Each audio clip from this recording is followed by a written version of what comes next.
Oke, baik, selamat siang untuk kita semua. Ya.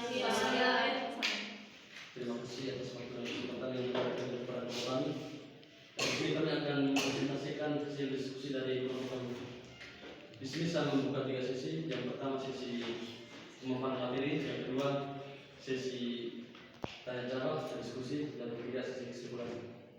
Kepada teman kelompok materi, waktu saya persilakan. Baik, terima kasih. Selamat siang untuk semua. Selamat siang. Jadi saya akan membawa materi yang pertama tentang analisis data kualitatif. Dalam penelitian kualitatif, data diperoleh dari berbagai sumber dengan menggunakan teknik pengumpulan data yang bermacam-macam atau triangulasi dan dilakukan secara terus sampai datanya berada pada titik jenuh. Dan sudah beberapa ahli yang juga berpendapat. Yang pertama, Bogdan menyatakan bahwa analisis data adalah proses untuk mencari dan menyusun secara sistematis data yang diperoleh dari hasil wawancara, catatan lapangan, dan bahan lain, sehingga dapat mudah dipahami dan temuannya dapat diinformasikan kepada orang lain. Yang kedua, Spratly menyatakan bahwa analisis dan penelitian jenis apapun adalah merupakan cara berpikir. Hal itu berkaitan dengan pengujian secara sistematis terhadap sesuatu untuk menentukan bagian, hubungan antar bagian, dan hubungan dengan keseluruhan. Analisis adalah untuk mencari pola. Jadi dari beberapa data di atas dapat dikemukakan bahwa analisis data adalah proses mencari dan menyusun secara sistematis data yang diperoleh dari hasil wawancara, catatan lapangan, dan dokumentasi dengan cara mengorganisasikan ke dalam kategori, menjabarkan ke dalam unit, melakukan sintesa, menyusun ke dalam pola, memilih mana yang penting dan mana yang akan dipelajari, dan membuat kesimpulan sehingga mudah dipahami oleh diri sendiri maupun orang lain. Yang kedua, kita masuk ke model-model analisis data kualitatif. Jadi yang pertama itu ada model analisis data Mills dan Huberman. Mills dan Huberman menemukan bahwa aktivitas dalam analisis data kualitatif dilakukan secara iteratif dan berlangsung secara terus-menerus sampai tuntas, sehingga datanya jenuh. Aktivitas dalam analisis data yaitu data reduction, data display, dan conclusion. Ya.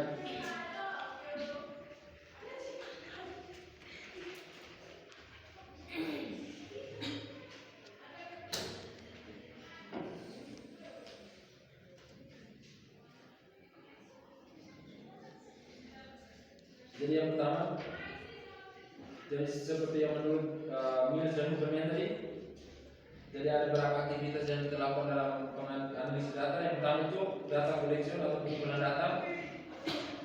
Jadi kegiatan utama setiap penelitian adalah pengumpulan data. Dalam penelitian kualitatif, pengumpulan data menggunakan observasi wawancara mendalam dan dokumentasi atau gabungan wawancara mendalam dan dokumentasi atau gabungan ketiganya, atau yang disebut dengan simulasi. Yang kedua, data reduction atau reduksi data. Data diperoleh dari lapangan, jumlahnya cukup banyak, maka diperlukan reduksi data. Mereduksi data berarti merangkum dan memilih hal pokok. Yang ketiga, data display atau penyajian data. Dalam penelitian kualitatif, penyajian data dapat dilakukan dengan uraian singkat, bahkan hubungan antar kategori, lokal, dan sejenisnya. Yang keempat, verification atau verifikasi adalah untuk menarik kesimpulan. Kesimpulan awal yang ditemukan masih bersifat sementara dan akan berubah jika ditemukan bukti-bukti yang kuat untuk mendukung pada tahap pengumpulan data berikutnya. Yang kedua ini model Spratly. Menurut Spratly membagi analisis data dalam penelitian kualitatif berdasarkan tahapan dalam penelitian kualitatif. Tahapan penelitian kualitatif Spratly sebagai berikut. Yang pertama, analisis domain. Setelah peneliti memasuki objek penelitian yang berupa situasi sosial yang terdiri atas tempat, manusia, dan aktivitas, selanjutnya melaksanakan observasi partisipan, mencatat hasil observasi dan wawancara. Maka langkah selanjutnya adalah melakukan analisis domain. Dalam hal ini, Spratly menyatakan Langkah pertama dalam penelitian kualitatif. Langkah selanjutnya adalah analisis taksonomi yang aktivitasnya adalah mencari bagaimana domain yang dipilih itu dijabarkan menjadi lebih rinci. Selanjutnya, analisis kompensial aktivitasnya adalah mencari perbedaan yang spesifik setiap rincian yang dihasilkan dari analisis taksonomi. Yang terakhir adalah analisis tema, yang aktivitasnya adalah mencari hubungan di antara domain dan bagaimana hubungannya dengan keseluruhan. Selanjutnya dirumuskan dalam satu tema atau judul penelitian. Analisis domain pada umumnya dilakukan untuk memperoleh gambaran yang umum dan menyeluruh tentang situasi sosial yang diteliti atau objek penelitian.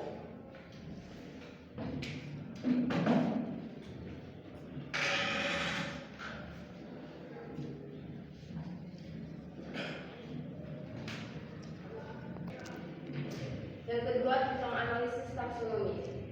Analisis taksonomi adalah analisis terhadap keseluruhan data yang terkumpul berdasarkan domain yang telah ditetapkan. Yang ketiga, analisis komponensial. Pada analisis komponensial yang dicari untuk diorganisasikan dalam domain bukanlah keserupaan dalam domain, tetapi justru yang memiliki perbedaan atau yang kontras. Yang keempat, analisis tema budaya. Analisis tema budaya sesungguhnya merupakan upaya mencari benang merah yang mengintegrasikan lintas domain yang ada.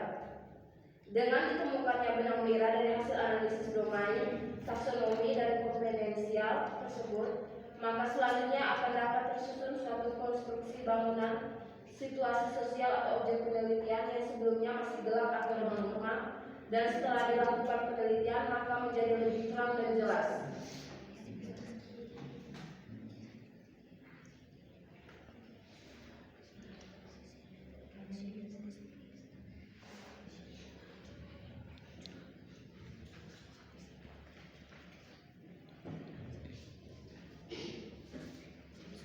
Yang pertama, metode perbandingan tetap. Dinamakan metode perbandingan tetap atau konsep method karena dalam analisis data secara tetap membandingkan satu datum dengan datum yang lain. Datum di sini berarti keterangan pengamatan yang berupa angka atau simbol. Secara umum, proses analisis data mencakup yang pertama, reduksi data. Pada mulanya diidentifikasikan adanya satuan yaitu bagian terkecil yang ditemukan dalam data yang memiliki makna bila dikaitkan dengan fokus dan masalah pada penelitian. Jadi, reduksi data ini lebih ke catatan yang tertulis di lapangan kita meneliti. Yang kedua, kategorisasi. Menyusun kategorisasi adalah upaya untuk memilah-milah setiap satuan ke dalam bagian-bagian yang memiliki kesamaan.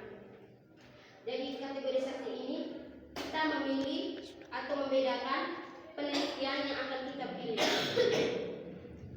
Yang ketiga, menyusun hipotesis kerja. Hal ini dilakukan dengan jalan merumuskan suatu pertanyaan yang profesional. Hipotesis kerja ini sudah merupakan teori substansif, yaitu teori yang berasal dan masih terkait dengan data. Yang berikut, model Creswell. Di model Creswell ini ada langkah-langkah analisis data yang akan dilakukan. Yang pertama, mengorganisasikan dan menyiapkan data yang akan dianalisis.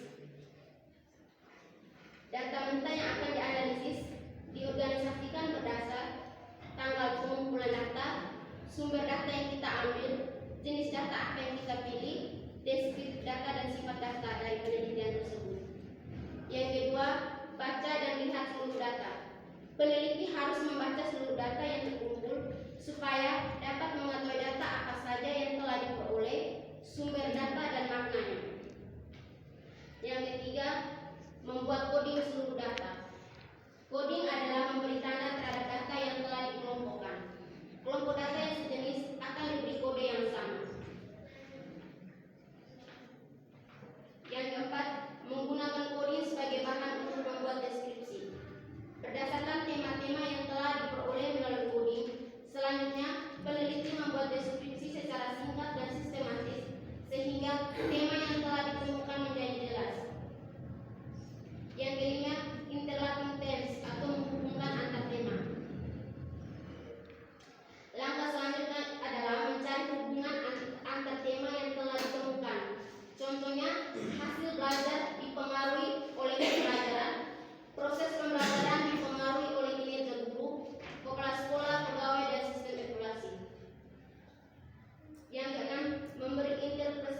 dan dokumentasi sehingga diperoleh pemahaman yang mendalam, bermakna, unik, dan temuan baru yang bersifat deskriptif, kategorisasi, dan pola-pola hubungan antar kategori objek yang telah diteliti.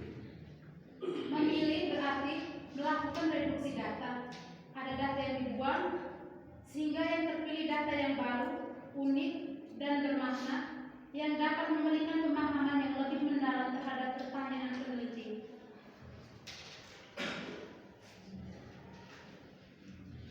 Pada setiap periode ada kegiatan pengumpulan data, penyajian data mentah, reduksi data, kategorisasi data, dan membuat hubungan antar kategori. Yang pertama, pengumpulan data. Kegiatan pengumpulan data merupakan kegiatan yang paling utama. Pengumpulan data dilakukan dengan cara observasi dan wawancara mendalam dan studi dokumentasi wawancara. Yang kedua, deskripsi data mentah. Semua data mentah yang telah terkumpul selanjutnya dideskripsikan atau disajikan. Data ini belum punya bentuk, belum punya arti dan makna. Yang ketiga, reduksi data. Data yang telah terkumpul jumlahnya sangat banyak sehingga membutuhkan reduksi data. Reduksi data berarti mengurangi data, memilih data yang penting, data yang baru, unik, dan merupakan data yang relevan dengan pertanyaan penelitian. Yang keempat, kategorisasi data. Setelah data direduksi, selanjutnya data dikategorikan atau dikelompokkan tertentu sehingga memiliki arti dan makna. Yang kelima, mengkonstruksikan hubungan kategorisasi. Untuk bisa melakukan analisis ini diperlukan kerangka teori tertentu. Dengan demikian, penelitian satu dengan penelitian yang lain dalam melakukan analisis akan menghasilkan konstruksi yang berbeda-beda tergantung dari teori yang digunakan. Sekian pemaparan materi dari kami. Saya kembali ke moderator. Oke, baik. Demikian hasil pemaparan materi dari kami. Sekarang saya buka dengan sesi yang kedua, yaitu sesi diskusi atau tanya jawab. Di sini saya membatasi untuk 3 penanya. Kepada teman-teman yang mau bertanya, waktu saya silakan. 3. Baik, kepada teman-teman, waktu saya silakan. Terima kasih telah menunjukkan. Di sini saya ingin bertanya, di metode perbandingan tetap itu ada kalimat yang mengatakan bahwa metode analisis data satu diartikan sebagai filosofi. Di sini saya ingin bertanya maksud dari metode analisis data diartikan sebagai filosofi. Sekian.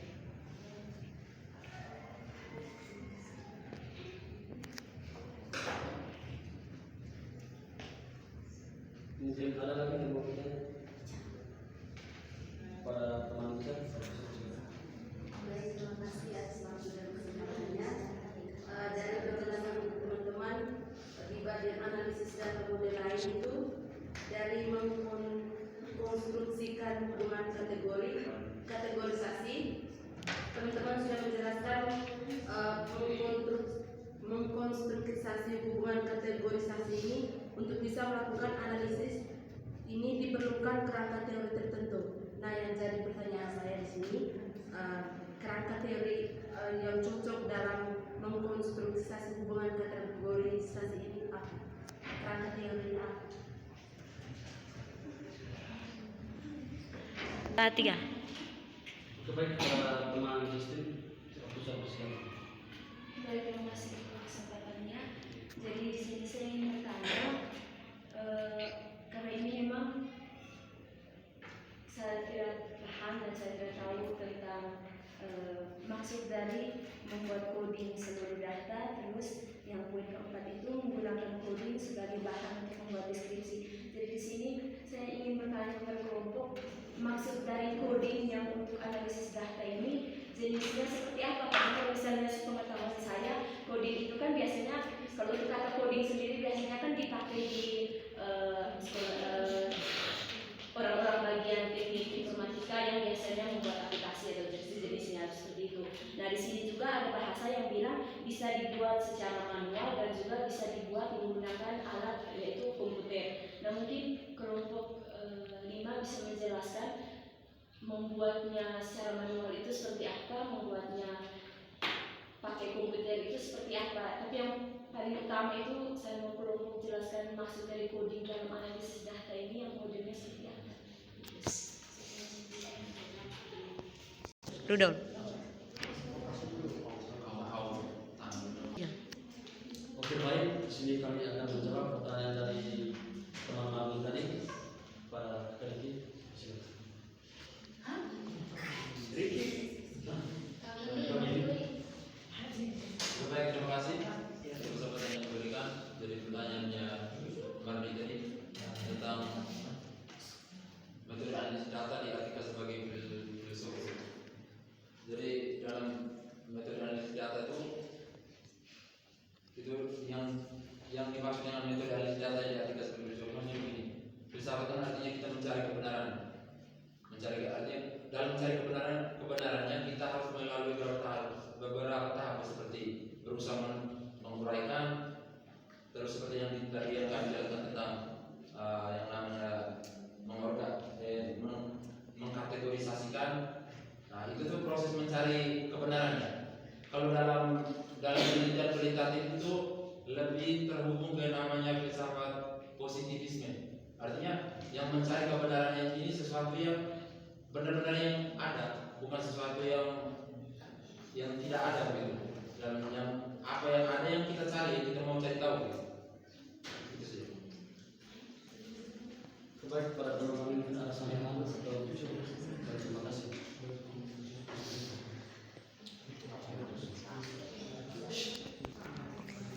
Baik, di sini kami akan menjawab pertanyaan dari teman Justin kepada Baik, terima kasih atas kesempatan yang diberikan kepada saya. Saya akan menjawab pertanyaan dari Justin. Maksud dari coding dalam analisis data. Jadi, coding itu secara umum mencari solusi data. Dalam kategorisasi, pembedaan data yang kita pilih. Jadi, contohnya sebuah contoh, evaluasi hasil belajar siswa dalam pembelajaran seni budaya. Sekarang kita membedakan data yang kita pilih dari evaluasi hasil belajar siswa. Contohnya, kita wawancara terhadap 5 siswa. Kita tanya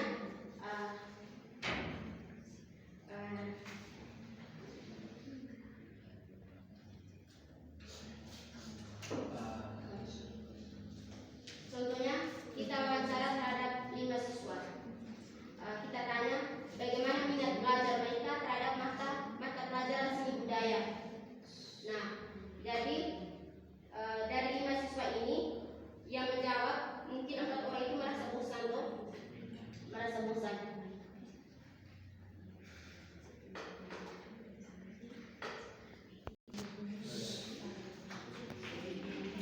Jadi salah saja coding itu untuk mencari solusi data. Selanjutnya saya memberikan kepada Fabil untuk memberikan satu contoh. Oke baik, terima kasih. Jadi saya akan menjawab pertanyaan tadi tentang maksud dari coding data dalam analisis data tadi. Jadi seperti yang dijelaskan oleh Sasa tadi, bahwa coding itu mencari solusi data. Jadi mungkin saya lebih baiknya saya pakai contoh supaya lebih jelas. Misalnya begini, kita mau analisa mengenai hasil belajar siswa di sekolah nih, hasil belajar siswa tentang dalam pembelajaran seni budaya. Terus di dalam proses kita mau analisis data ini, sebelum kita bahas di coding ada proses yang namanya reduksi data tadi. Reduksi itu kita membuat catatan dari hasil wawancara yang kita tadi. Ini yang tahap pertama. Kalau coding itu masuk di tahap kedua di mengkategorisasikan. Setelah misalnya kita di tahap pertama yang mengumpulkan data, kita mengkategorikan semua data-data yang sudah kita dapat. Misalnya begini, mengenai masalah tadi tentang hasil belajar siswa, evaluasi hasil belajar siswa di mata pelajaran seni budaya. Misalnya kita buat pertanyaan dalam wawancara begini, bagaimana minat siswa terhadap pembelajaran seni budaya? Kita ambil 10 siswa misalnya, 10 oleh siswa kita tanya tentang pertanyaan yang sama. Misalnya ada mahasiswa bilang, kami ini bosan karena pembelajaran, karena kami hanya datang, duduk, dengar guru omong, terus ini pulang. Kami tidak mengerti apa-apa. Berarti di sini yang kita bisa tangkap tuh bahwa hal yang paling inti dari apa yang dikatakan siswa tadi itu mengenai apa, keterampilan guru dalam mengajar, atau mungkin saja metode dalam pengajaran yang salah. Terus kita wawancara lagi di sini ada siswa yang menjawab, kami ini tahunya pembelajaran musik itu yang praktek, tapi yang selama ini kami datang hanya duduk diam, dengar, ulang. Berarti yang ini masuk dalam kategori yang namanya bisa kita kategorikan ini sebagai mungkin keterbatasan media pembelajaran gitu. Berarti di dalam kategorisasi ini sudah ada tiga hal yang kita kategorikan dari wawancara yang banyak-banyak ini. Di proses kategorisasi kita bagi jadi hanya 3. Jadi coding itu tuh mencari solusi kan? Kita mencari solusi dari 3 hal ini, dari 3 masalah utama ini. Sehingga nanti semua kan dalam penelitian kualitatif semuanya berujung pada teori, semuanya hasilnya berujung pada teori. Jadi 3 hal ini yang mendasari kita mencari solusi yang hasil akhirnya adalah teori. Lalu bagaimana kita mau menunjukkan bahwa, lalu kita ke pertanyaan tadi yang sudah tentang ini apa, yang pakai manual dengan menggunakan komputer. Itu misalnya begini, ada 3 hal ini tentang keterampilan guru dan media pembelajaran yang kurang. Kita misalnya di komputer ada diagram. Itu tuh juga termasuk untuk membantu kita mengkategorisasikan. Misalnya di diagram ini keterampilan guru, misalnya ada 5 siswa yang jawab, bilang keterampilan guru yang kurang. Berarti kita bisa tuju di diagram bahwa ada 5 siswa, terus mungkin ada 3 siswa. Pokoknya dalam menyangkut diagram pun teman-teman mengerti itu. Itu kan kalau misalnya lewat komputer. Lalu kalau misalnya manual itu hal yang kita bisa lakukan, hal yang sama tadi, membuat diagram, tapi caranya yang berbeda misalnya dengan cara kita buat pakai tulisan gitu. Terima kasih. Baik, para pemimpin ada silakan atau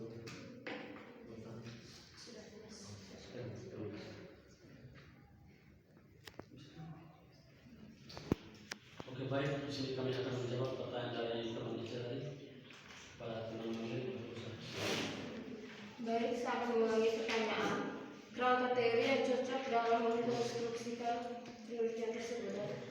Jadi di sini kami yang diinformasikan itu kerangka teori ini berdasarkan dengan penelitian yang akan kita ambil. Contohnya tadi seperti yang Kakak Bini tadi jelaskan tentang evaluasi hasil belajar siswa itu disebabkan oleh keterampilan guru dalam mengajar yang tidak bagus sehingga hasil belajarnya ini buruk. Jadi kita bisa mengambil teori tentang yang berhubungan dengan keterampilan guru atau teori tentang media pembelajaran sehingga dapat dikonstruksikan ke dalam. Jadi teorinya itu kita ambil itu berdasarkan dengan penelitian yang bisa kita cari atau yang kita akan teliti.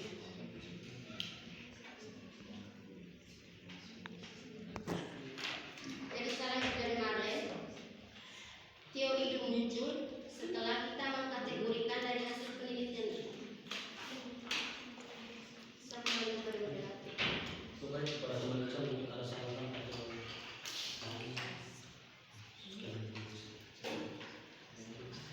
baik untuk sesi diskusi yang pertanyaan tapi itu yang terakhir sesi kesimpulan. Analisis data sangat diperlukan dalam sebuah penelitian kualitatif sehingga data yang diperoleh diuji kredibilitasnya. Analisis data dapat dilakukan dengan cara memilih atau mengelompokkan data yang unik, baru, dan terkait dengan rumusan masalah atau pertanyaan penelitian. Baik, itu saja hasil diskusi atau